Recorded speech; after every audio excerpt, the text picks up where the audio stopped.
Uh, I've come from the University of Kansas. We're playing in the Final Four this very instant. So I want to let you know that you've asked a lot of me today. No, I'm just joking.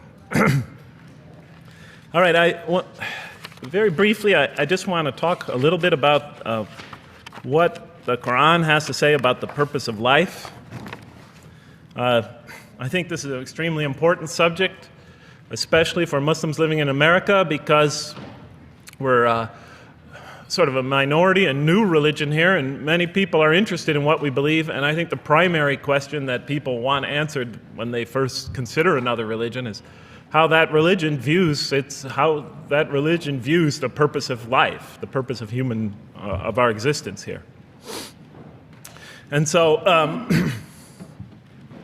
I'm going to begin, though, talking about an atheist's point of view, because I want to talk about what sort of answers the Quran might have for an atheist. So to begin this, I need to talk for about 5 or 10 minutes about what I believe contributed to my becoming an atheist, because I grew up in a Christian family.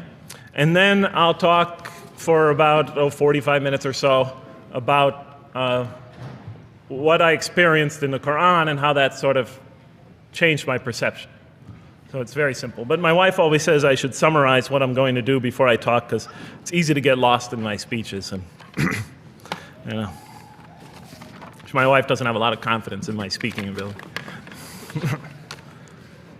Okay, so let me start out by mentioning that my mother certainly played no role in my becoming an atheist. My mother was a wonderful woman, a beautiful lady. She had tremendous dignity and class. The neighbors loved her. She was a registered nurse, and she put in many extra hours at the hospital. She worked in the ward that dealt with dying patients, and when I would come and pick her up late from work at night, not all the patients, but many of the patients would drag me over and talk to me and tell me what a wonderful woman my mother was.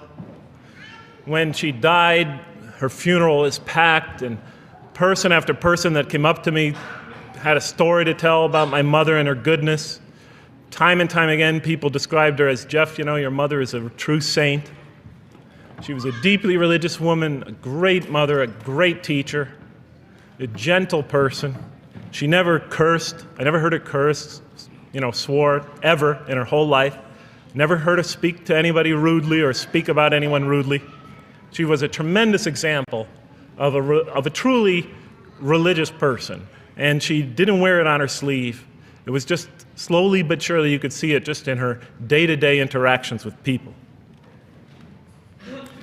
My father, on the other hand, was a difficult man. My father, for some strange reason, had this tremendous rage inside him.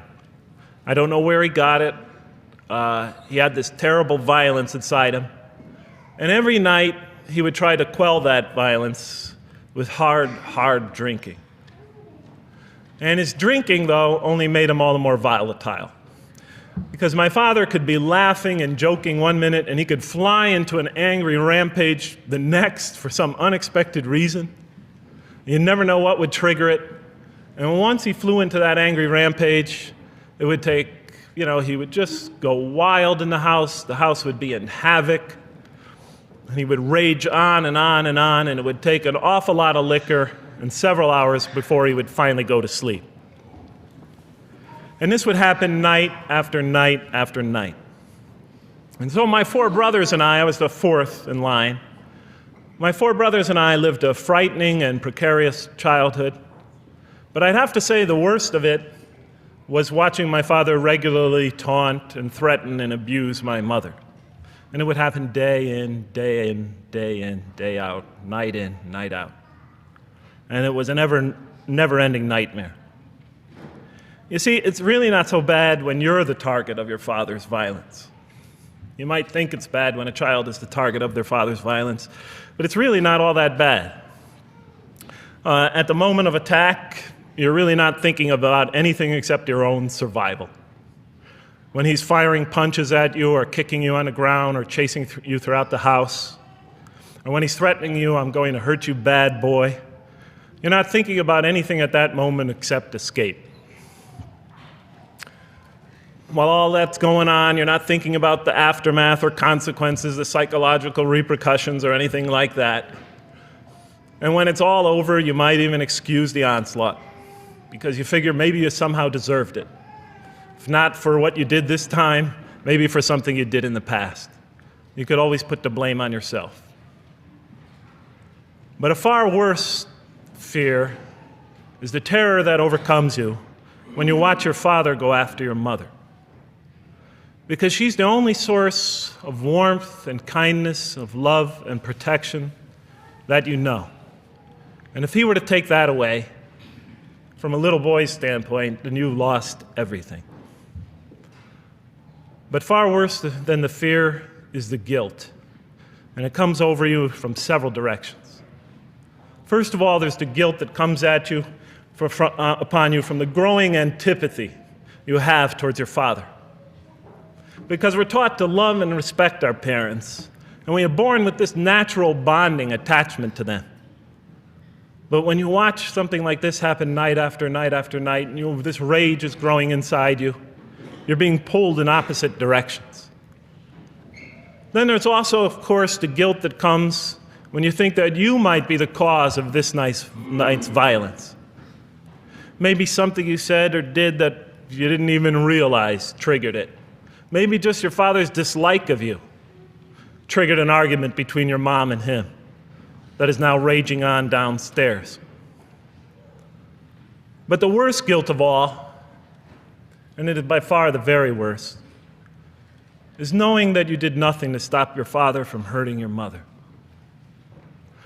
Because while he raged on against your mother downstairs, you hid in your bed and you trembled underneath the covers. Maybe you whimpered and you cried and you put the pillow on your head. And thus, you traded personal respect for personal safety. And with each such incident, you come to realize with ever greater and greater clarity, you come to realize your own weakness, your own impotence, your own incompetence, your own worthlessness, your own cowardice.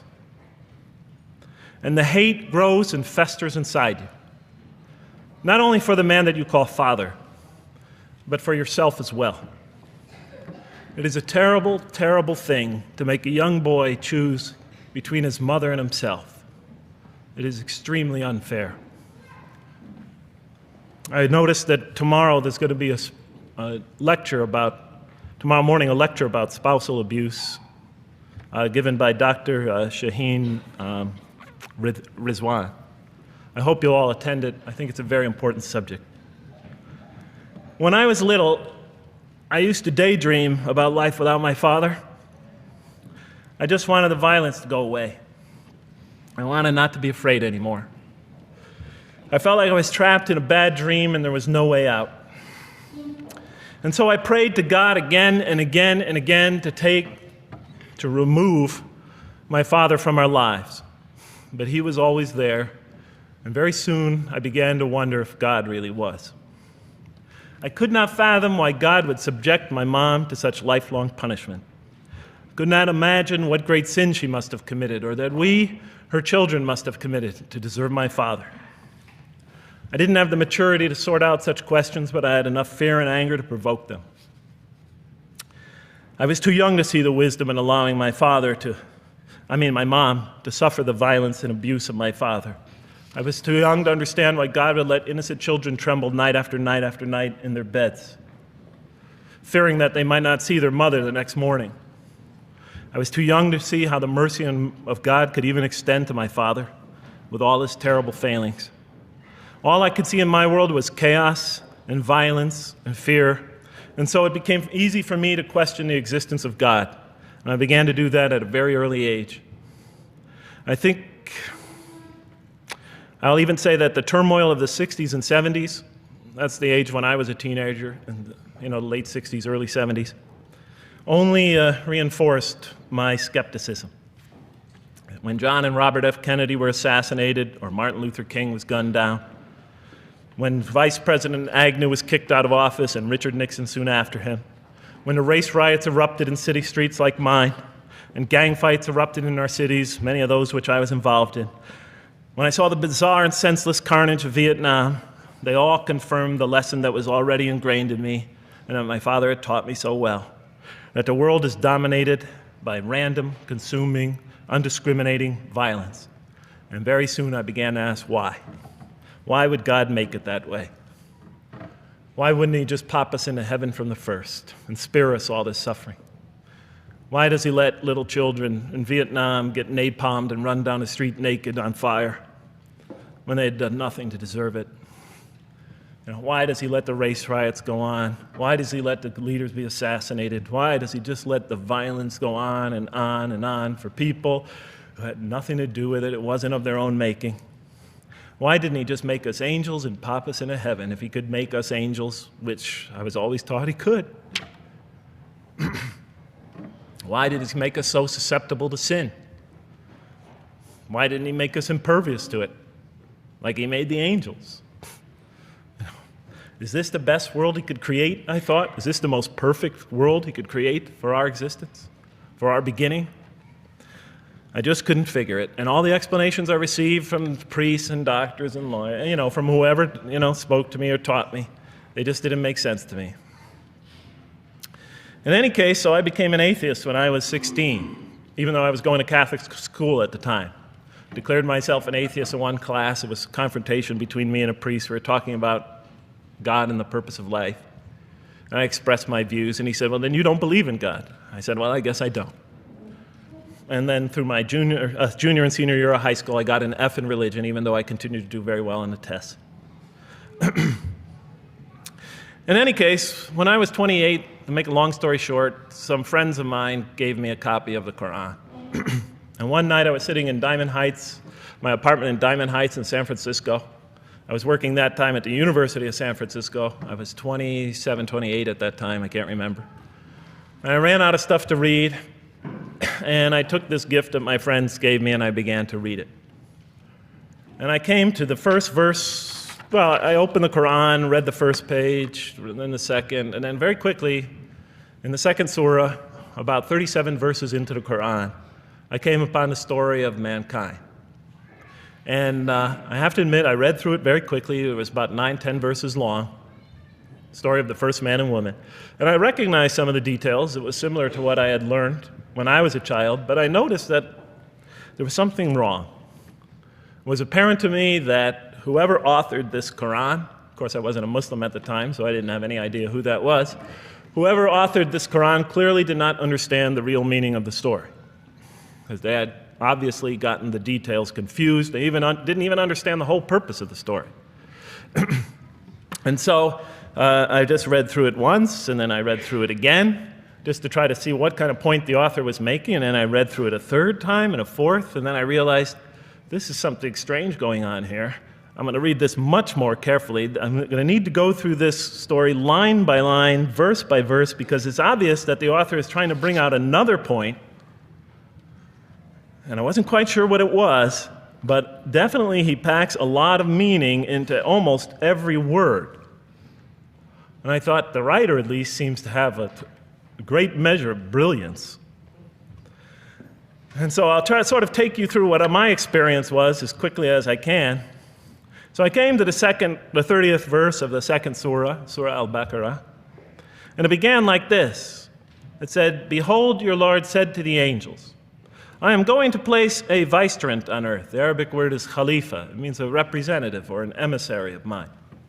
"I am going to place a vicegerent on earth." And they said, the angels said, "Will you place therein one who will spread corruption and shed blood, while we celebrate your praises and glorify your holiness?" And God said, he said, "Truly I know what you do not know." See, that's the verse that hooked me. That's the verse that caught my attention. That's the one that kept on making me read the story again and again and again. Because listen to the way it begins. "Behold, your Lord said to the angels, I am going to place a representative of mine on earth, a vicegerent of mine, an emissary, one who acts on my behalf. I thought, that's not the way it goes. You're not supposed to be placing man on the earth in some positive role, some elective office. You place man on earth as a punishment for his sin. Clearly, I knew the author didn't quite get the point. But still, it was an amazing line. But then I come to the next line, and it says, and the angels say, will you place her in one who will spread corruption and shed blood, while we celebrate your praises and glorify you? I looked at it again. I couldn't believe the question. They said, will you place her in one who will spread corruption and shed blood, while we, the angels, celebrate your praises and glorify you? I looked at that and I said, exactly. That would be my question. Why would you create this being, supposedly for some positive role, when he's capable of doing tremendous wrongdoing? When he could spread corruption and shed much blood? Why would you create this violent and pernicious creature when you could create angels? As the angels clearly say, while we, the angels, celebrate your praises and glorify you. They're asking one of the most fundamental questions in the entire history of religion. Why create you, man, this utterly fallible creature, this creature who could rebel against God's will, who could do such tremendous wrongdoing, who could wreak havoc like no other creature on earth, when you can make them angels? And look where the question is being asked. It's being asked in heaven. It's almost like saying, look, why don't you just make them angels and be up here in heaven with us, Why don't you just make them angels, pop them into heaven, he's fine. Why would you put him on earth where he could feel distant from you, where he could work out his worst criminal tendencies, act them out, feeling somehow independent and apart from you and free to do whatever he wants, when you could just make them angels and put them into heaven and make them perfectly submissive to your will? I looked at that question and said, that's my question. I'm not even a single verse into the story of mankind, and there before me I see my question. That whole question, everything that I ever thought, everything that I ever experienced, everything that I ever knew was in that question. It was as if the author took my life and wanted to pick out exactly the right question to humiliate me, to provoke me, to anger me. Why create man, this most destructive and violent creature, when you could make them angels? And then look at the answer. And he said, God said, truly I know what you do not know. In modern parlance, we would say, I know exactly what I'm doing. I read that and said, what? You know what you do not know? You know exactly what you're doing? Well, please inform me. Tell me what you're doing. Because, I'm 28 years old and I haven't figured out it yet. And I have a lot of issues that I'm still dealing with that's connected to this question. You can't just get off that easy. You can't just tell me you know exactly what you're doing. Not after what I've been through. Not after you made me this way. And then I realized, of course, I was arguing with a God I didn't even believe in. And that would happen several times as I read through the Quran. And sometimes I would just get into so agitated by what I read, I'd start arguing with this voice that I'm reading before me, that's calling to me. So we turn to the next verse. Well, it turns out that the Quran just doesn't dismiss the question. It starts to answer it a little bit. And in the next verse it says, and God taught Adam the names of all things. And then he placed them before the angels and said, tell me their names if you are right. So this verse is clearly referring to the previous one. But notice what it says. Now, from my own background, I remember Adam naming things, but it wasn't connected to any answer to any philosophical question. But here, notice what it says. And he taught Adam the names of all things. And I realized already, just from the first verse, you got to read these verses very carefully because it's packed with a lot of symbolism and meaning. And he taught Adam the names of all things. So here we see Adam is not only just a creature who knows how to name things, who's acquiring the gift of language, but he's also a learning creature. God is teaching him. Now right here, right in this verse, and it'll come even clearer in the subsequent verses, that the very first thing that the Quran is going to emphasize here is man's intellect. He is a learning creature. He is taught. And what is he taught? What is one of the great intellectual gifts he's given in response to the angel's question? The gift of language. Because through language, mankind can not only learn, but he could learn things not only through his own experience, but he could learn things that other people have experienced of times and places that are hundreds, thousands of years and miles separated from him. And so that all our knowledge becomes cumulative.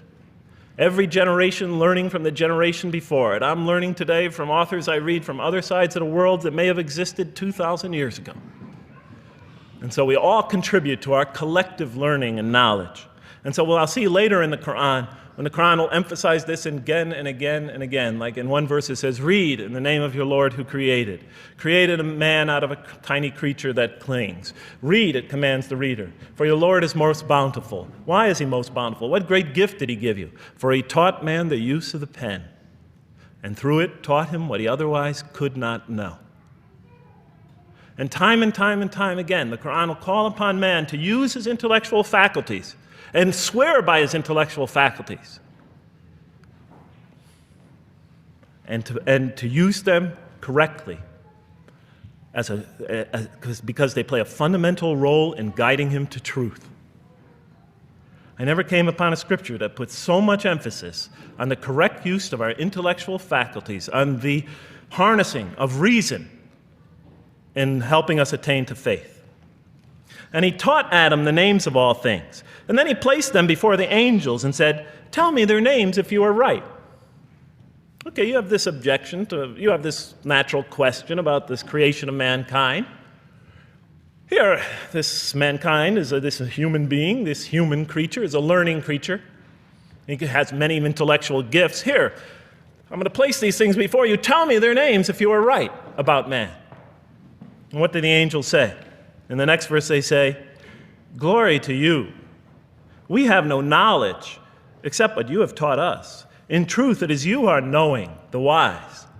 They say this task, this intellectual test that's put before them is beyond their grasp. Notice what they emphasize. We have no knowledge. This would take knowledge. This would take an intellect that they don't possess. In truth, it is you who are knowing, the wise. You got it. It's easy for you. You're the knowing, the wise. You have knowledge. You have wisdom. But this would take knowledge and wisdom that is beyond us. And so in the next verse we read, and he said, "O Adam, tell them their names." And when he had told them their names, notice how it's just like it's nothing for him. For mankind, he has this phenomenal ability. And when he had told them their names, as if it's just a triviality for man, he names them. "O Adam, tell them their names." And when he had told them their names, God said, "Did I not tell you that I know what is unseen in the heavens and the earth? And I know what you reveal and conceal?" And he's clearly going back to the angel's question. Yes, you have these natural concerns about the creation of mankind. Yes, he could do these evil things. But look at this tremendous intellect he has. This is something you have overlooked that you haven't considered. And that's clearly the point of these verses. Even though I felt that the author didn't quite, it was as if I realized that he didn't misunderstand the story. He was taking one of the great stories in the history of humankind, one of the fundamental greatest stories in the history of mankind, and molding it and using it as a vehicle for an entirely original message. And God said, "Did I not tell you that I know what is unseen in the heavens and the earth? And I know what you reveal and what you conceal?" In other words, didn't I tell you I know exactly what I'm doing? And then in the next, and didn't I not tell you that I know what you reveal and conceal? I looked at that. What question what did they reveal and what did they conceal? What did their question reveal and conceal? I thought about it for a minute. Oh, it's obvious. What did their question reveal? You just go back and look at the question. It revealed the sinful and sinister propensities of man. I mean, it's obvious, right? Why are you all looking at me like that? You're starting to scare me. You're all looking very serious. Am I losing you? Wow. Okay. So, they revealed the sinister and evil propensities of man. But what did their question conceal? And all you have to do is think about it for a minute. Human beings, yes, they could do evil. Yes, they could do wrong. Yes, they could create misery. But they could also do exactly the opposite. They could choose to do evil. They could choose to do tremendous good. They could choose to do tremendous violence. They could choose to show tremendous compassion. They could choose to live by falsehood. They could choose to live by the greatest truths. They could be terribly ugly. They could be terribly beautiful. And up until that point in my life, I, like the angels, that only saw one side of the coin. For the first time when I read that verse, believe it or not, it was an eye-opener for me. I had always been obsessed with the evil potentials of human beings. When I read that verse, I realized that, and I had a great example right in front of me with my own mom, I realized that I had been blinded by only one side of human nature. So we go on to the next verse. And behold, we said to the angels, bow down to Adam, and they bowed down. But not so Iblis. Iblis is like the father of Satan, satanic beings, forces, creatures, existences. He refused and was arrogant. He was of those who reject faith. An interesting statement. And behold, we said to the angels, bow down to Adam. And they bowed down. Bowing down could symbolize two things. Bowing down could symbolize the superiority or potential superiority of one being over another, and so they bowed down to them.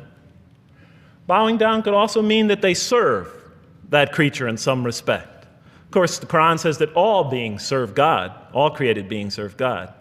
But this verse seems to be indicating, and the rest of the Quran will make it clear, that these angelic beings, these angelic entities, will serve the development of mankind.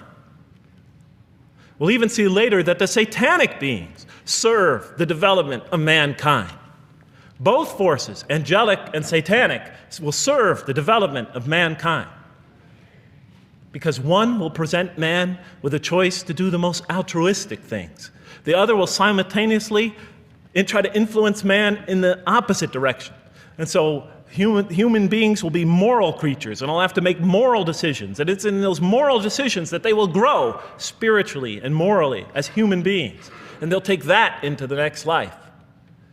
And the angelic and the satanic forces will be catalysts for those moral choices that they make. They will heighten the human being's awareness of the rightfulness and the wrongfulness of the choice he's about to make. And the self, the soul, the nafs, as they say in Arabic, will have to make the ultimate choice between good and evil. And that choice, that test will come again and again and again as human beings either grow or decline. And those tests will come again and again and again to try to help him towards his spiritual evolution, to bring him back, but that choice is ultimately ours. But I'm getting ahead of myself. And so we said to the angels, bow down to Adam, and they bowed down. But not so Iblis. Iblis is Satan, this rebellious force, this evil prompter, the one who whispers into the human heart. He comes into being. And with the introduction of Satan, we have the introduction of evil, that evil influences on human beings. And notice why Iblis does not bow down. He refuses because he was arrogant. You know, we often hear what's the root of all evil? In the West, it's always money, greed, etc. Here the Quran says that, seems to be saying that the root of all evil is not always material wants. It's not always money, it's not always greed. At the heart of evil is arrogance, putting yourself above all others, of assigning to yourself special priority and neglecting the rights of others, of pride and arrogance and envy, the source of evil. He was of those who reject faith. I looked at that verse and I said, okay, I get why you would create angels to sort of influence man in a positive direction. But why in this story now are you introducing Satan? What sort of role was Satan play? And then, of course, you just think about it for a minute and you say, yes. The story is telling us that on one hand, we have these magnanimous urgings come from one direction. On the other hand, we have these satanic urgings coming from another direction. In other words, the Quran is telling us that man is not only a learning creature, but he's a moral creature. He has understanding of right and wrong. And God infuses those, allows those influences to come to him. Man is not only an intelligent being, but a moral being. And so, the Quran is not all that difficult to understand. You just sort of read it, I found, and you just sort of follow your nose through it and see what it's saying. I'm sure, as most of you in this audience know. Okay, so we see that man is not only a learning creature, but he is a moral being as well. There's another verse in the Quran that says, by the soul and that which whispers into it, or which breathes into it. It's morality, it's immorality, and it's God consciousness. Both of these we are under the influence of. And God allows us to be under the influences of this. He creates us to be exposed to both influences. And then the verse says, truly he is successful, who causes it to grow. Causes his soul, his self, his real self to grow. And truly he is lost, who stunts it, who disallows, who destroys his personal growth. So mankind is not only an intellectual being, but a moral being. And we said in the next verse, O Adam, dwell you and your spouse in the garden, and eat freely thereof what you wish, and eat freely thereof what you wish. But come not near this tree, for then you will be among the wrongdoers. I looked at this verse, and I was starting to wonder if the author was drifting back to the old story again. I was confused. And we said, O Adam, dwell you and your spouse in the garden, and eat freely thereof what you wish, but come not near this tree, for you will be among the wrongdoers. I thought it was drifting back to the old story. Man sins, man's punished for his sins with earthly life. Maybe the author is drifting, he had a good idea, and now he's drifting back to the sort of traditional story. Maybe he couldn't make his mind up what story he wanted. Except for a couple things about this verse, and this happened with almost every verse as I read through it, is that the whole tenor of the passage is sort of not what you would expect. I noticed that the Quran in this story has a tremendous penchant for understating things. Because it says, and said to Adam, dwell you and your spouse in the garden, and eat freely thereof what you wish, to Adam and his spouse. But come not near this tree, for you will be among the wrongdoers. I mean, there's no sense of God being threatened by the possibility of man eating from the tree. In this story, we don't see in this verse, we don't see that God is nervous at the prospect, that he's threatened by the prospect, that he's anxious about it. The tree that he picks, it seems like he's just picking out any tree. Nothing special about the tree. Go not near this tree, for you will be among the wrongdoers. Satan will later come to him and tell him it's a tree of eternal life, of a kingdom that never decays. Turns out to be a complete falsehood in his part. Nothing special about the tree. It's just a tree. God's not nervous at the prospect at all. In the tradition that I came from, God is threatened by the prospect. He has to put an angel with a fiery sword by to protect the tree, so that mankind never goes next to it again. I'm not putting it down, I'm just pointing out the difference of the story. They're both beautifully told. But he has to guard the tree. Why? Because if they eat from it, they'll become gods like us. This man, he already has a rebellious nature. Can you imagine if he eats from this tree? No, can't let him get near that tree.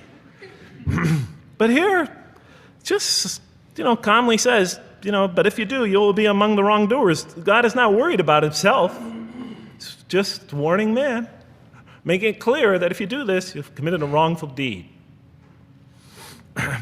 Again, the whole tenor of all these verses that you read through it is God knows exactly what he's doing. Okay, next verse. But Satan caused them to slip and expelled them from the state in which they were. And we said, go you all down, some of you being the enemies of others, and on earth will be your dwelling place and provision for a time. What? I said. I mean, I was expecting now the rage, the anger, the violence, the jealousy. That's what I was expecting. Okay, they eat from the tree. Where's the rage, the violence? I'm going to punish you now. You're going to sweat on earth. And you're going to suffer, and you're going to stub your toe, and you're going to work, and you're going to labor. And you're going to die there for what you did. And where is the woman? All right? And the woman. All right? She's the one who's going to suffer the most. Right? She'll have to suffer labor pains and monthly cycles. Right? And bleeding and crying out when her children come into the world. And she'll scream out. And worst of all, the greatest humiliation, the man will rule over her. When he's obviously her intellectual inferior because she and the angels she and Satan seduced him, and he just bumbled along and committed a real, wrong deed. Well, I don't mean to make light of it. But the story is obviously different, though. No threat here. As a matter of fact, look at the way it says, "O Adam, dwell you and your spouse in the garden, and eat freely thereof what you wish. But come not near this tree, for you will be among the wrongdoers." Then they make the mistake. But Satan caused them to slip and expelled them from the state in which they were. And we said, "Go all you down, some of you being enemies of others, will be adversaries of others. Some of you will be adversaries of each other, and on earth will be your dwelling place and provision for a time." This is not a deity losing it. If you look at it, on earth will be your dwelling place and provision for a time. That's not the words of a God that has got lost, that is really extremely upset. On earth will be your dwelling place and provision for a time. When I walked into the hotel today, and they said, and it's this nice one up here, I don't know the name, I can't remember the name of it, but it has a continental breakfast. And they said, your room will be room 111, and there's a continental breakfast in the morning. I didn't say, I didn't think they were mad at me. Because they said, you're going to sleep here, and this is going to be your provision in the morning. Oh, thank you.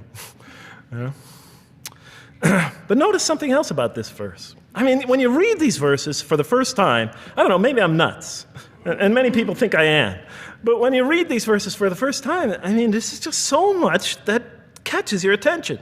But Satan caused them to slip. Remember, I couldn't get that verse out of those words out of my head. Satan caused them to slip.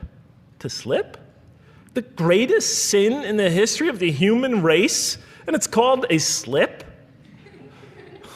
In my culture, slip means, you just momentarily, for a fraction of a second, you lose your focus. It's not a big deal.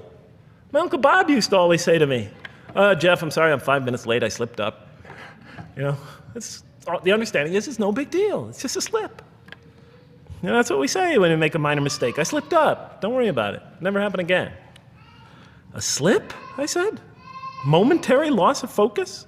The greatest sin in the history of humanity? Why we're all here? Why we're all suffering? Why we experience death? A slip?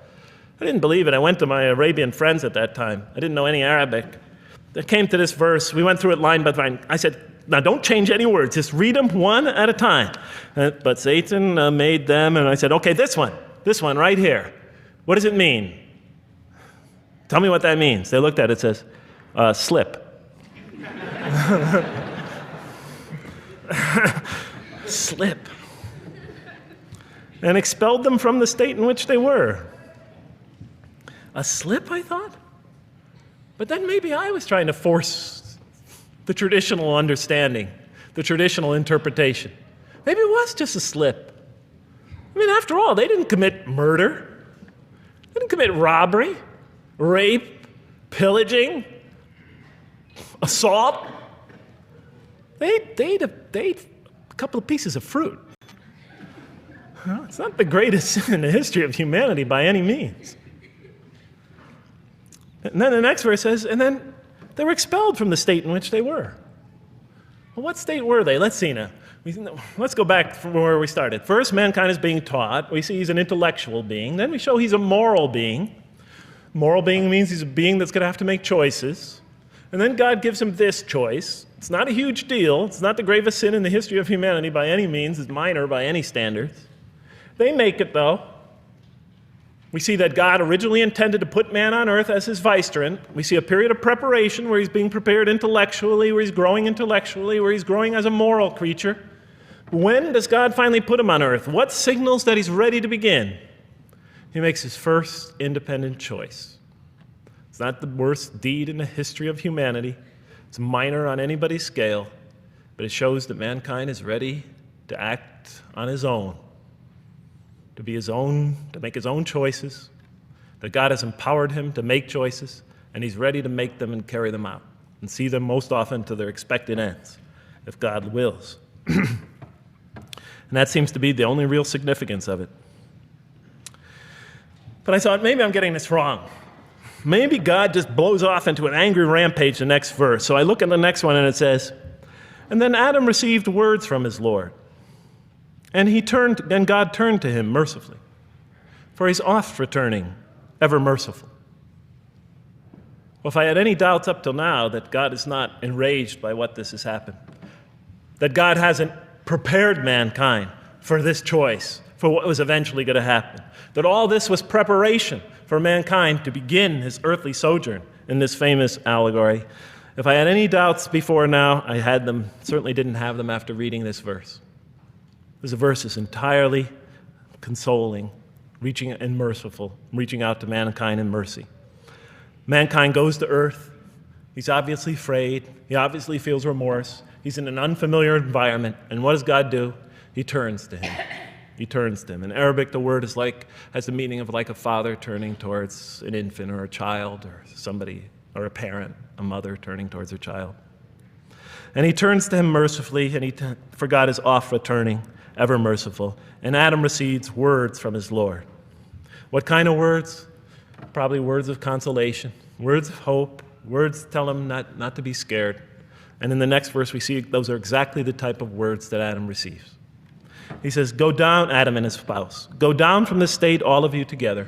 Repeating that again, just so that we know that this is not a punishment here. "Go down from this state, all of you together, and truly there will come to you guidance from me. And whoever follows my guidance has nothing to fear, nor shall they grieve." It is an emotional picture. This young couple is here, in fear and in shame, feeling remorse, and God reaches out to them and turns towards them and tells them, "You have nothing to fear, nor shall you grieve. I know this is tough for you, but you've been prepared for it up till now, through your entire existence. It had to happen. This is a necessary stage in your development, in your growth, but just hang in there. Follow my guidance. Be true to me, and I'll be true to you. I'll guide you. I'll help you. I'll do whatever you need. Just follow my guidance, and you have nothing to fear, nor shall you grieve." Okay. So I was impressed. I thought this author, whom I didn't know, I thought was extremely brilliant. Because the story is entirely coherent, but it's bringing out entirely new meaning. And it's stressing some things in the human equation that I would never have normally thought of. Actually, I thought these sort of things argued against the existence of God. Here, the author was using them to say, look at these. These play a fundamental role in the purpose of life. What? Intellect. Human beings have intellect. Right. In response to the angel's question, they are moral creatures, and they are subjected to evil and angelic promptings.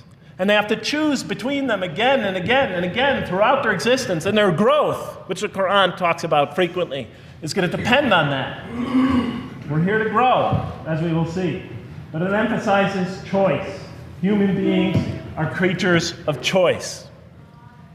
It also emphasizes suffering. Suffering. Hey, that's pretty nice writing.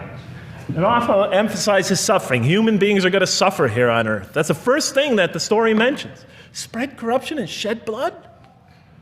Havoc, suffering, pain?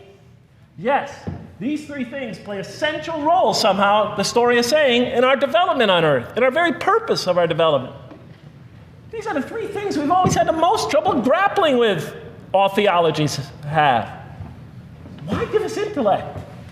If it leads us off into challenge in our minds the existence of God, if we can't reconcile the existence of God with our minds, with our reason, why give us choice if we can choose to do wrong? Just make us angels. Why let us suffer so on earth? Just pop us into heaven. And here the Quran is telling you that these play essential roles in our attaining of faith. Not only these, of course, it also mentions guidance, God's forgiveness, revelation, etc., angelic forces, satanic temptation. It mentions all these other things as well, but these three essentially really caught my attention. I never expected that these three things would be emphasized. And so as I read through the Quran, I looked, anytime I saw anything that seemed to relate to this, I would write down notes and underline it. And I would walk up and down in San Francisco with my pen as I'm walking, because I like to walk about 7 miles every day, and I'd be underlining. My friends would always say, "Jeff, what book are you reading?" And I would lie to them. I'd tell them, "Oh, it's a great novel or something." I didn't want them to know that I was reading the Quran. I think they thought I was going nuts. But in any case, so very quickly, I was wondering, does the Quran really emphasize reason? Does it really emphasize choice? Does it really emphasize suffering? How much more time do I have, Madam Speaker? 35? 25, okay. I'll do the best I can. So let me just try to indicate to you, as I read through the Quran, and I'll try to get through this quickly because you guys look tired. And I know you're interested to find out how that basketball game is turning out. Let's see, does the Quran really emphasize reason as essential to human growth, to this experience we're having on earth, to our very purpose? And the answer is definitely yes. So much so that even Western Orientalists, people who wrote against the Quran, said that this is a major feature of the Quran, a feature that you cannot miss. Henri Lemens, writing in the early part of this century, one of the famous Orientalists, who wrote very much against Muslims, hoping to unseat them from their religious belief. He wrote, "The Quran," and this is his quote, "is not far from considering unbelief as an infirmity of the human mind." Unbelief is, he thought, and he was saying it mockingly, is like, you can't think straight. You're not using your mind right, as my father used to say. Maxime Rodinson wrote at length about the rationalistic approach of the Quran to faith. And this rational tone of the Quran is one of its most salient features, beyond doubt. I'll just give you a few quotations.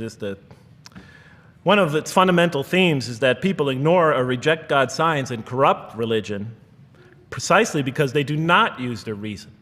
And the Quran will say that again and again and again. The Quran says about the disbelievers, they refuse to reason and are a people who do not reason. I have 7 such quotes in the Quran.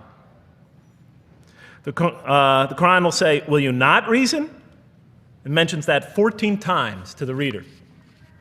God reveals signs and lessons and admonitions so that, and this is a quote from the Quran, perhaps you will finally use your reason. There are 8 such statements in the Quran.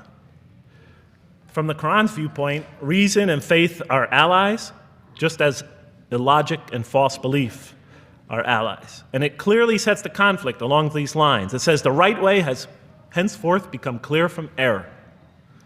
Those who benefit most from the Quran are persons of insight. 16 such statements in the Quran. Firmly rooted in knowledge, 8 such statements. Use their reason, 10 such statements. Stand on clear evidence and proof, 7 such statements. Those who oppose this revelation are deluded, 9 such statements. In manifest error, 28 such statements. Ignorant, 15. Foolish, 3. Have no understanding, 9. Only follow surmise and conjecture, 9. And blindly adhere to tradition, multiple times. It states that. In an almost Socratic style, the Quran repeatedly quizzes the reader and calls into question his or her assumptions. Again and again, it asks us, what do you think? 18 such statements. Have you considered this or that? 13. Did you suppose? 7. Sounds like a math teacher. Do they not ponder? 2 such statements. Do you think? Do you even think? 18 such statements. The message is clear. To gain truer faith, we need to free ourselves from inherited notions and examine our beliefs rationally. Learning plays a key role in human development. Read, the Quran exhorts the reader. For God taught us the use of the pen and taught humankind what it otherwise could not know.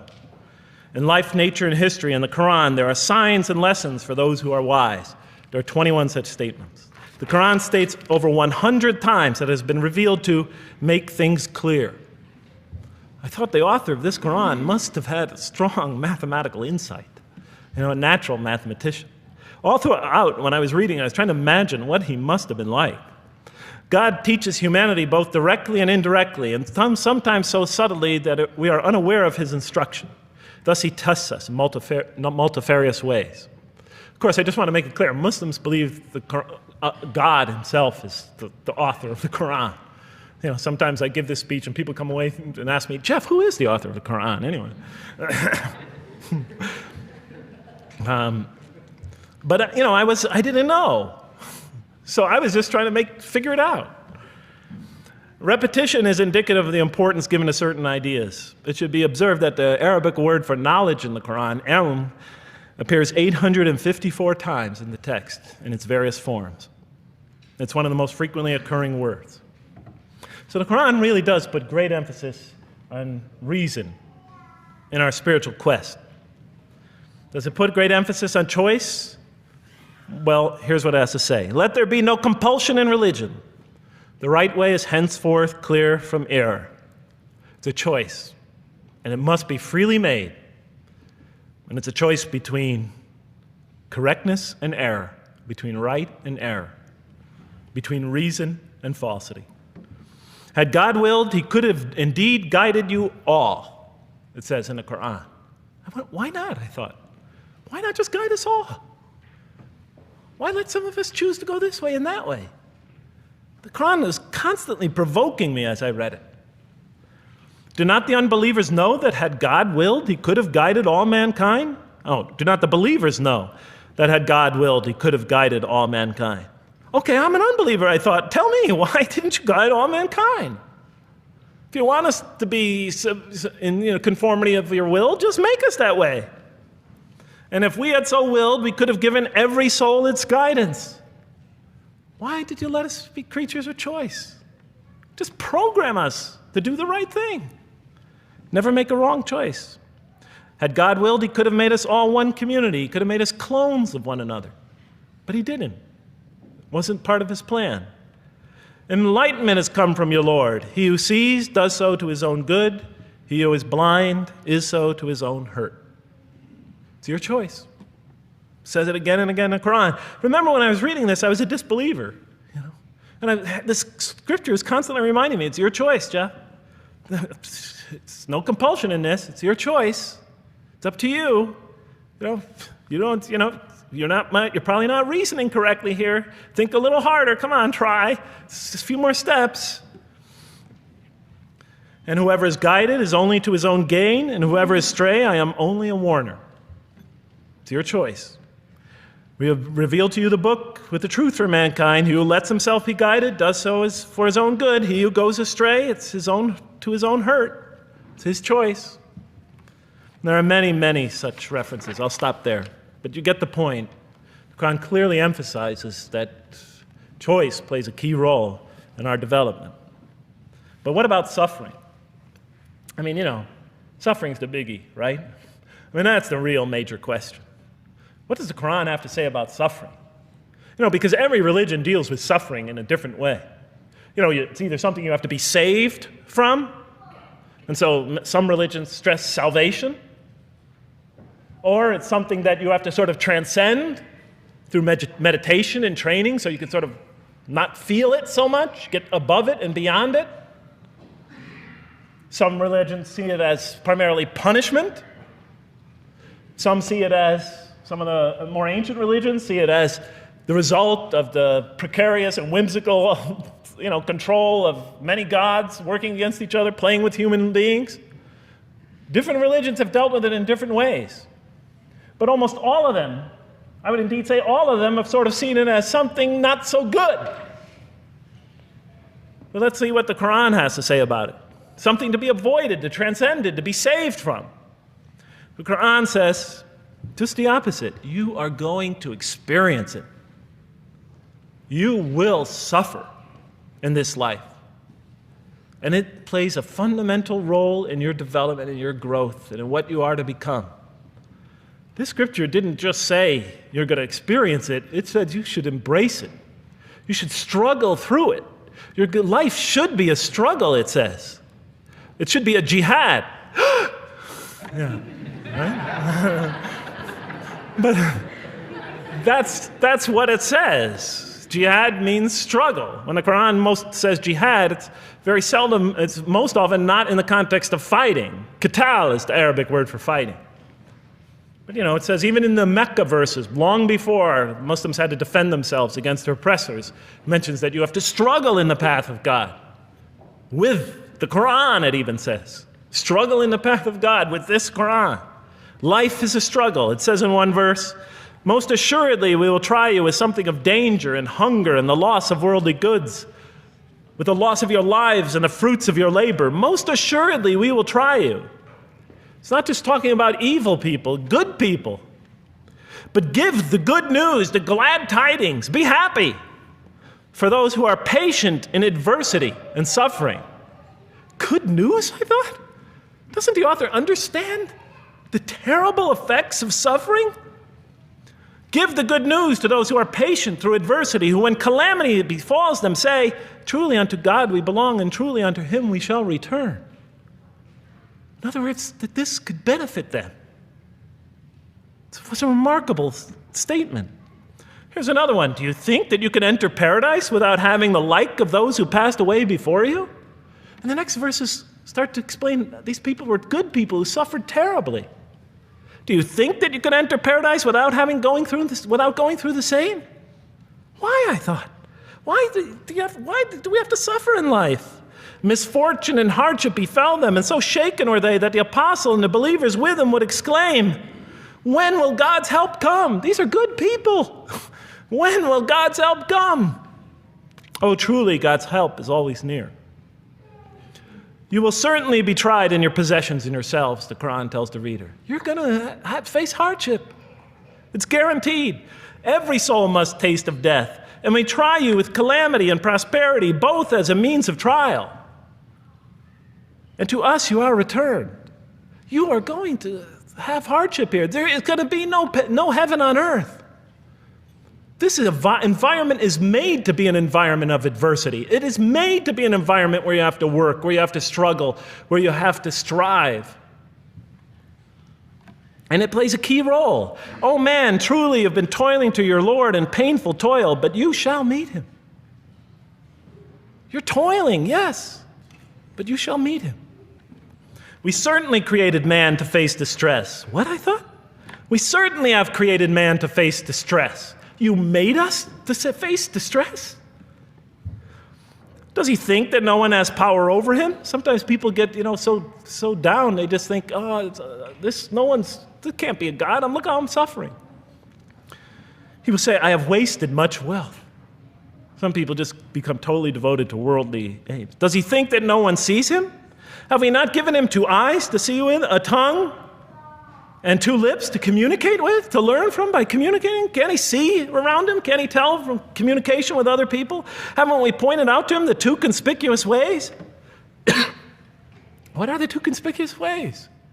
But he attempts not the uphill climb. One of them is the uphill climb. And it says this is the way you should be pursuing. And what will make you comprehend the uphill climb? It is to free a slave, or to feed in a day of hunger, an orphan nearly related, or the poor one lying in the dust. Then he or she is of those who believe, and exhorts one another to patience, and exhorts one another to mercy. You have not attained to faith until you struggle the uphill climb. It's telling us you should pursue the uphill climb. What is the uphill climb? Reaching out to your fellow man who suffers, to feed the poor one, to help the poor soul that's lying in the dust. And all over the world there are people in that state. And we watch the news as if it's just entertainment. And the Quran tells us this is something you should involve yourself in. That is the road that you should travel. It describes a successful life as an uphill climb. Well, I can see I'm running out of time, so I'm going to have to tie this up in about 15 minutes, I guess. But definitely the Quran emphasizes these 3 elements in the human drama. But as I read through it, I couldn't see how it all fit together. I mean, why didn't God just, why? Why do we have to experience these? What purpose do they play? Just pop us in a helmet, beam us up, I thought. Well, one thing, like I mentioned before, the Quran will repeatedly emphasize that we're here to grow and to learn.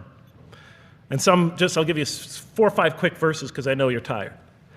It says, Our Lord, and raise up in their midst a messenger from among them, who shall recite unto them your signs, and that shall teach them the book and the wisdom, and who shall cause them to grow. We have to learn wisdom in the book, and Revelation in particular, and who shall cause us to grow. And we have sent among you of yourselves a messenger to recite our signs to you and to cause you to grow. Truly God was gracious to the believers, this is in the 3rd surah, when he raised up from among them a messenger from themselves to recite his signs to them and to cause them to grow. It is he who has sent among you who has sent among the unlettered people a messenger from among them to recite his signs and to cause them to grow. These are all distinct references. Just 2 more. There are many more.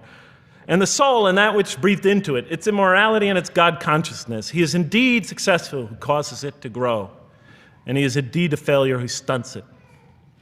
And in the 92nd surah, Surah Al-Layl, it says, Far removed from it will be the righteous who give his wealth that he may grow. So the purpose somehow is to grow. We're in a growing, learning, developing experience.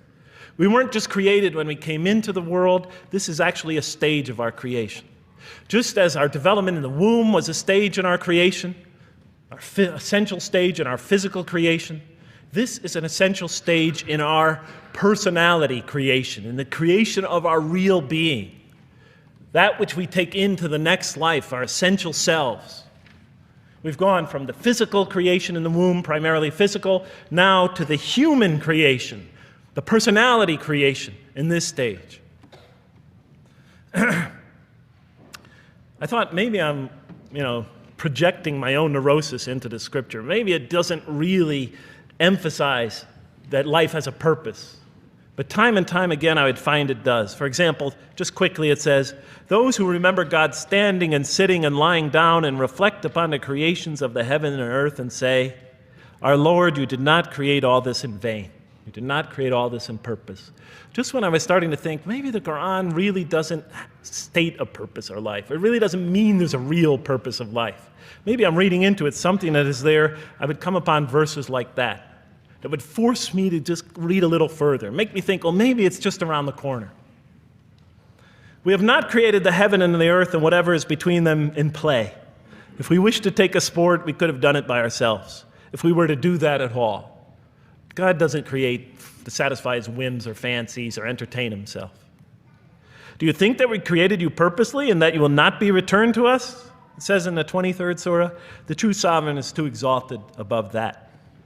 In the 44th surah, we did not create the heavens and earth and all that is between them in play. That serves a purpose.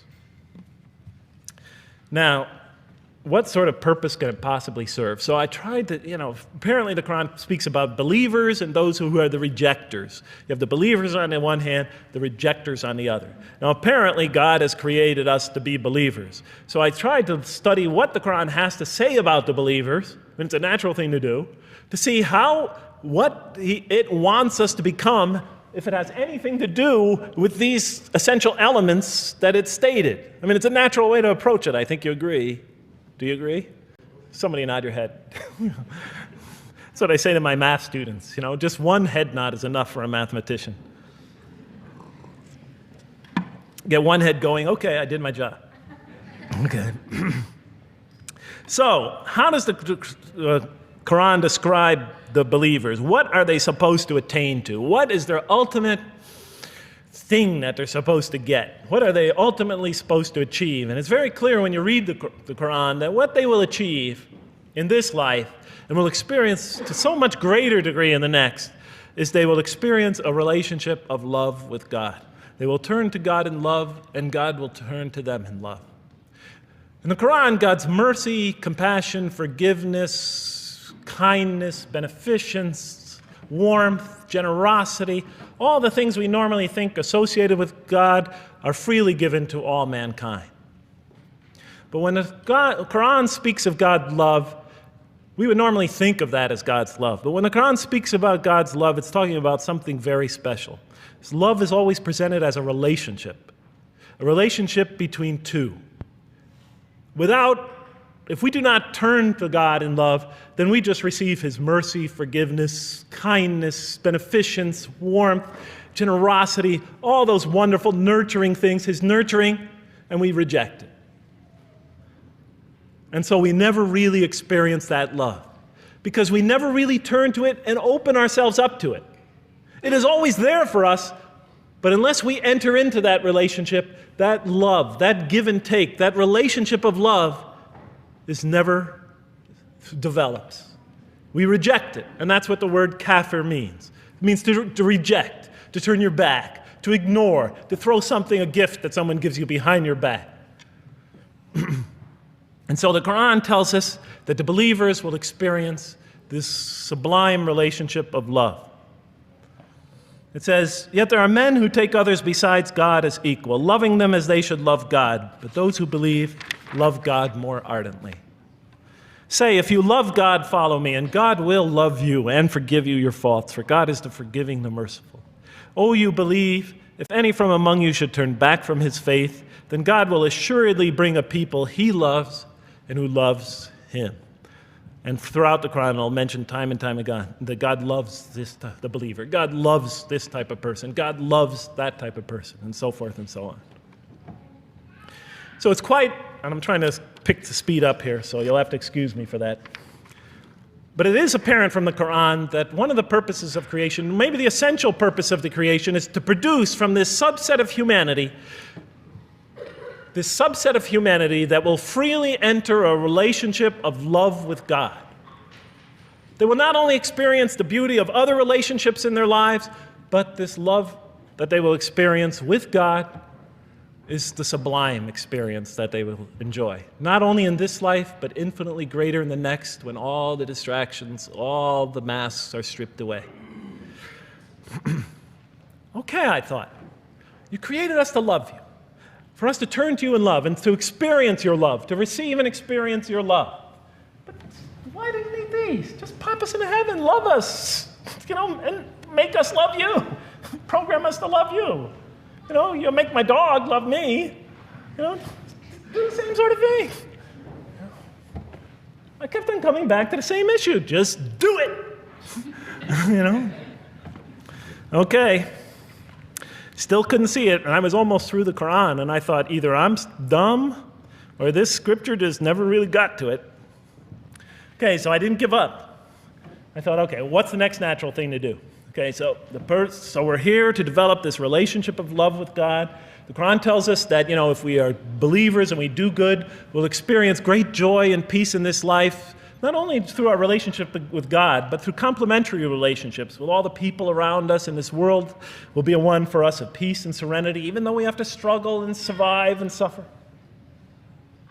But I couldn't see, how this all tied in with this suffering business and why he couldn't just put us into heaven. So what's the next natural thing to say? Okay, so we're created to have this relationship of love with God, to enter this relationship, to experience and receive all that he has to offer us. So the natural thing to do is to study the two partners in that relationship. What does the Quran have to say about us, the believer? What does it ask of him and her? What does it require of them?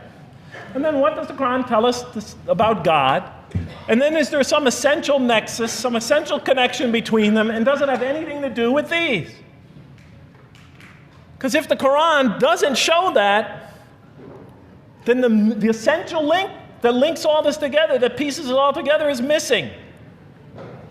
And as I thought to myself, whoever this author is, and by now I knew he had fantastic genius, even though he came from the primitive confines of the most backward, most uncivilized sector of humanity, of people that had no literary history, really, to speak of, no great works of literature, no scriptures that preceded him, even though he came from the desert of culture, even though this came out of that environment, and the mind behind it had to be tremendously and phenomenally genius to come out of that surrounding and produce something like this. If that essential link was missing, I knew that, he was great, but, and extremely great. But, what do you expect? How could anybody answer those questions? Nobody in the history of humanity has been able to answer them. Okay, so I thought, first I'll see what the Quran has to say about the believers. What does it require of them? Then what it has to say about God, and see if there's some essential link. Are you following me? You're giving me the note. Get off the stage. Okay, I'll do my best. It's a deep subject. We're almost done. Bear with me a few more minutes. I'm sorry, really. I know Siraj Wahhaj, when he gives these sort of speeches, he always says, okay, I'm finishing up now, and then 10 minutes later he says, you thought I was telling you to... I won't say that, but just give me a few more minutes. Bear with me. Okay, quickly. What does the Quran ask of the believers? From the Quran's many exhortations and its descriptions of acts and types of individuals loved by God, it's not difficult to compose a partial list of things that the Quran wants us to do, which it calls good deeds, time and time again. To believe in God, to have faith in God, to have a relationship with God, and to do good. So what does it describe as these good deeds? Well, as I read through the Quran, it says that, can I take this away? Remember, intellect, choice, suffering. It says we should show compassion. Show compassion. We should be merciful. I have the references here, but just excuse me, I'm not going to list them all. We're running out of time. We should be forgiving. Forgive others. We should be just. We should protect the weak and defend the oppressed. Defend the oppressed. We should seek knowledge and wisdom. Knowledge, wisdom. Bear with me, ladies and gentlemen. We should be generous, truthful, and we should be peaceful. And we should love our fellow man. Love others. I'll just give you one verse because I know we're running out of time, Madam Speaker. Truly those who believe and do good will the most merciful endow with love. And to this end we have made this scripture easy to understand in your own tongue, so that you might convey a glad tiding to the God-conscious and warn those given to contention. So, to this end we have made this easy to understand, so that we'll learn to love others. Okay, that's all I'll say about that. I would like to say a lot more, but I don't have time. Now, what does the Quran tell us about God? You have to realize I'm just about through with the Quran here, my first time reading it. And now I was really caught. I searched my head. What does the Quran tell us about God?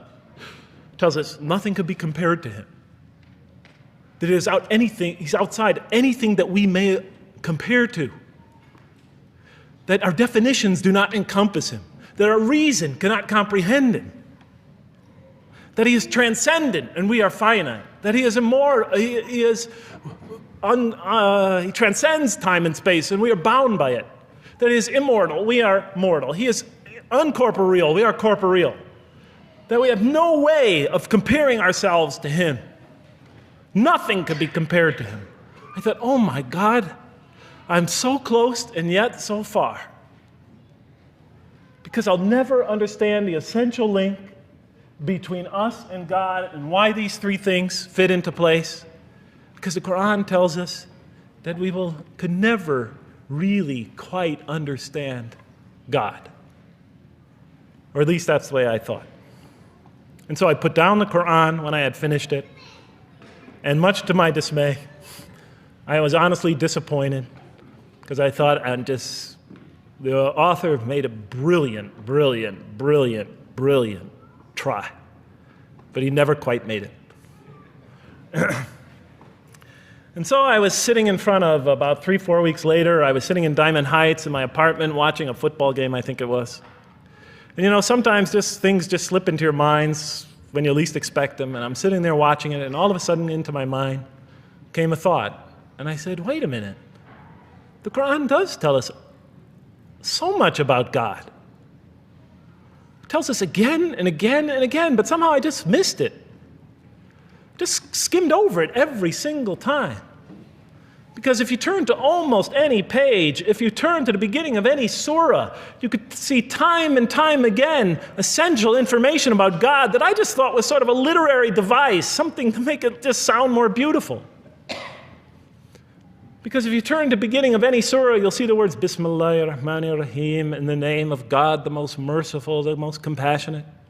If you read almost any passage, long passage, when you come to the end of it, it's punctuated by dual attributive statements like God is the merciful, the compassionate, God is the forgiving, the gentle, God is the kind, the protector, God is the generous, the truthful, God is, and so forth and so on. There are tens of thousands of such references in the statements in the Quran. What the Quran defines as God's most beautiful names, his attributes of perfection, repeated again and again and again on almost every page. And as I sat there, sitting by the television, I started to jot them down in my, on my little piece of notebook there. Same notebook I used to jot these down before. And I began to list from my own mind the attributes of perfection as I remembered them. And they were, God is the compassionate. God is the merciful. God is the forgiving. God is the just, the protector, the defender of the oppressed and the weak, the knowing, the wise, the generous, the kind, the truthful, the loving, the peaceful, the source of all peace, the truth, and so forth and so on. Every item I had listed in my list for the qualities that we human beings are supposed to develop, the Quran was telling me had its infinite source and perfection in Allah, in God. And then all of a sudden, all the pieces fell together. Then I suddenly saw it, as I see most of you probably see as well. That now, suddenly it all began to make sense to me. In what way do I say that? Well, it was now obvious why we had to develop these qualities. It was now obvious how these things on the floor here fell into place. And I'll just say it clearly. We're here to develop a relationship with God, to become closer to God. But how can you become closer to God when he's transcendent and you're finite, when he's immortal and you're immortal, when you're vice versa? When he's immortal and you're mortal, when he's unbound, fettered by time and space, and you are, and so forth and so on. How can you become close to that one? If I want to become close to you, I need to have something to share with you, something that we have in common. So, for example, if I want to come close to this young man here physically, I'll approach him, because we both have bodies, and I can position my body closer to him. Physical presence, bodily presence, is something we both share. If I want to become closer to that gentleman back there, if I want to become closer to him intellectually, I'll reason with him so we will have a convergence of minds, because we both possess reason. If I want to become closer to one of my sisters on this side emotionally, I'll try to appeal to their sentiments, because we both share feelings and similar types of experiences that generate those feelings. But how does one become closer to God? What do we share with him? We share with him exactly what he gave us. Because the Quran tells us that when we came into this life, he breathes into our spirit something of his spirit. And that we come into this world with the seed of these very qualities within us. And we could either kill them, stunt them, as the Quran says, or cause them to grow. And when we grow in these, we grow in our ability not just to experience tremendous beauty in life through all this, but we grow in our ability to receive and experience the infinite beauty, the infinite peace, the infinite truth, the infinite compassion, the infinite mercy, the infinite, etc., all the way down the list, that only comes from the infinite perfect source of all these. The more we grow in mercy, the more we grow in our ability to receive and experience in this life and in the next, to an infinitely greater degree, the mercy of God. The more we grow in compassion, the more we grow in our ability to receive and experience God's compassion in this life through prayer and through ritual and through contemplation and through other experience of others. And of course, infinitely more in the next life, the compassion of God. The more we grow in our truthfulness, the more we grow in our ability to experience God, the truth, because all truth comes from God. The more we grow in these things, the more we grow in our ability to receive and experience God's attributes of perfection. The more we grow in our ability to receive and experience His being.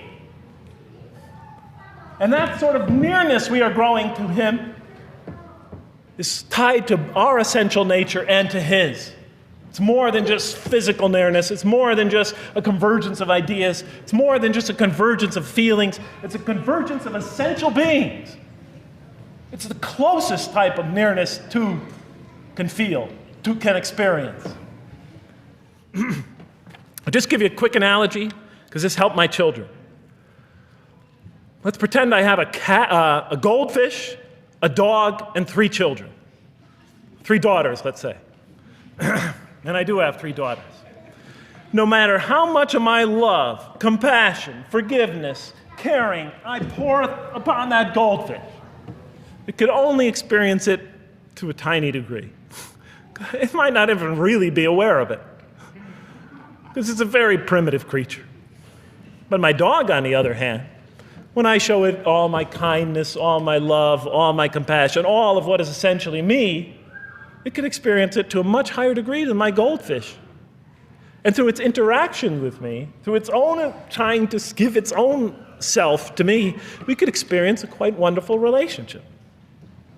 But my children, especially as they grow older and go through their own experience and their own development, could receive and experience all the love and the compassion and the forgiveness and the caring and the generosity and the protection, everything I have to offer. They could experience my being to a much higher degree than my dog ever can.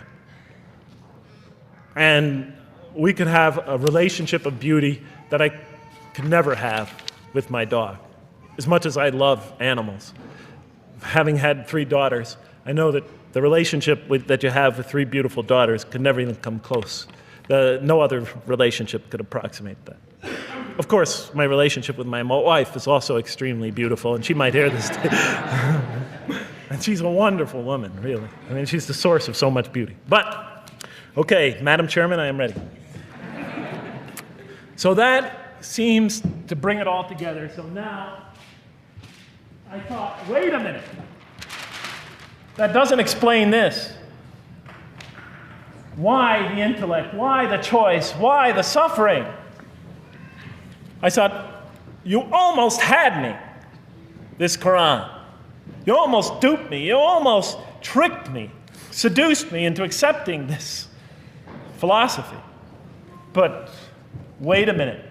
What about intellect, choice, suffering? Why do we have to experience these? Why couldn't you just programmed us to be merciful, compassionate, forgiving, etc.? Why do we have to go through all this? And then, of course, the answer came to me as quickly as I thought of it. So we are creatures, and we grow, and we become. And yes, and you could make us anything you want, but you can't contain any of those attributes I listed without these 3 things. In mathematics, we try, 3 premises that go into, proving a theorem. We try to see if we could take one of them away, and if it's essential. And all 3 of these are definitely essential. For example, you could program a computer never to make an incorrect statement, but it doesn't become a truthful computer. Never heard anybody say to me, Jeff, this Macintosh is the most truthful computer I ever saw. If it's programmed, it's not truth. You could program a CAT scan to help the sick, but it doesn't become compassionate.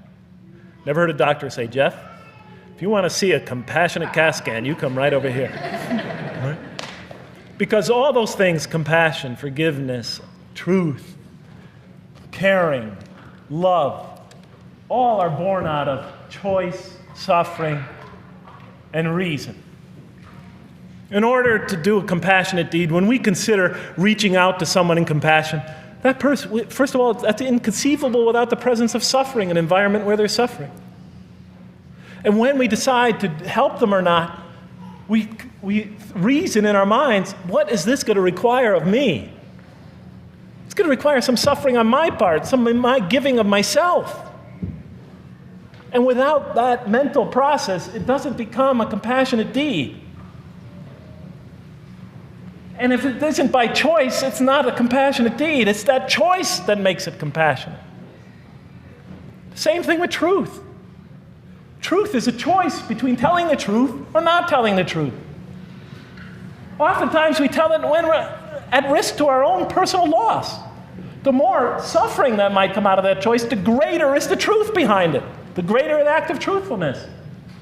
And all the time we have to weigh the consequences of that choice. If I tell the truth here, my teacher's going to give me an F. If I don't tell the truth, I might get an A.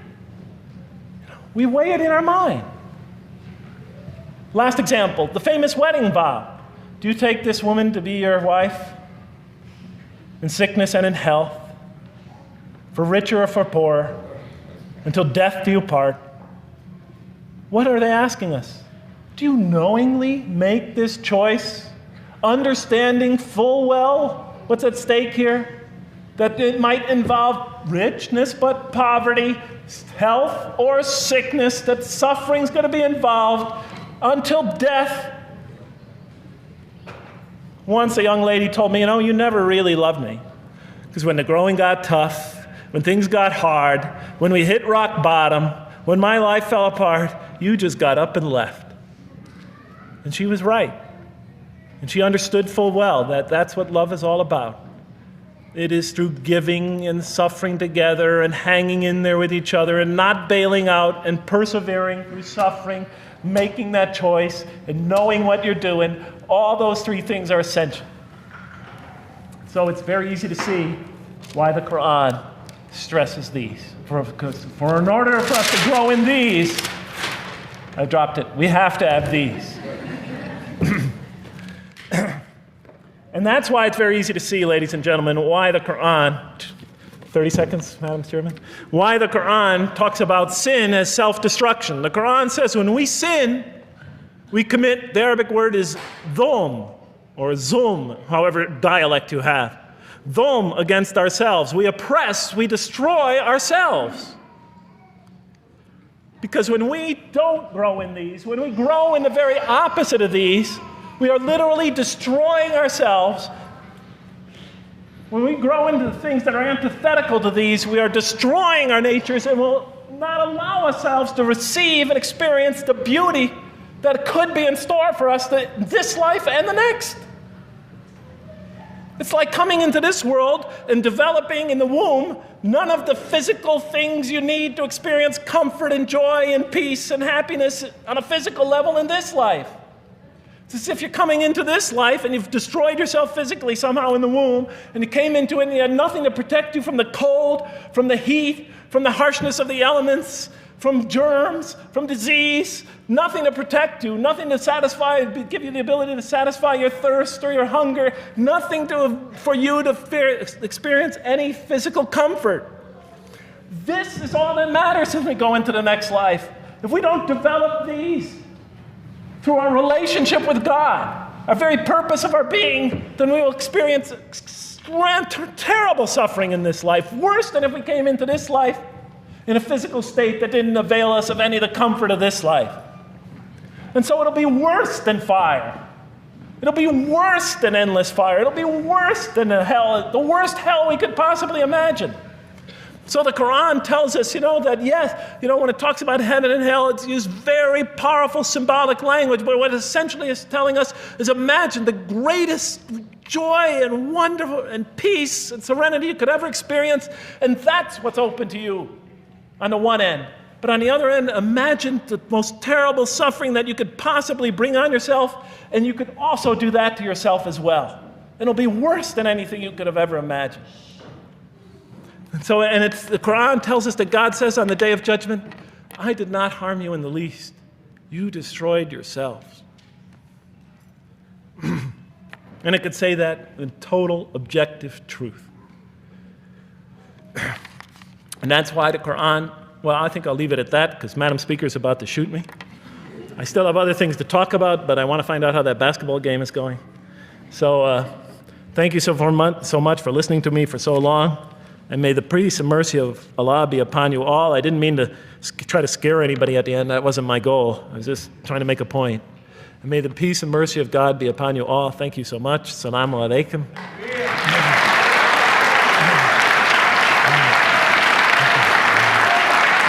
Thank you.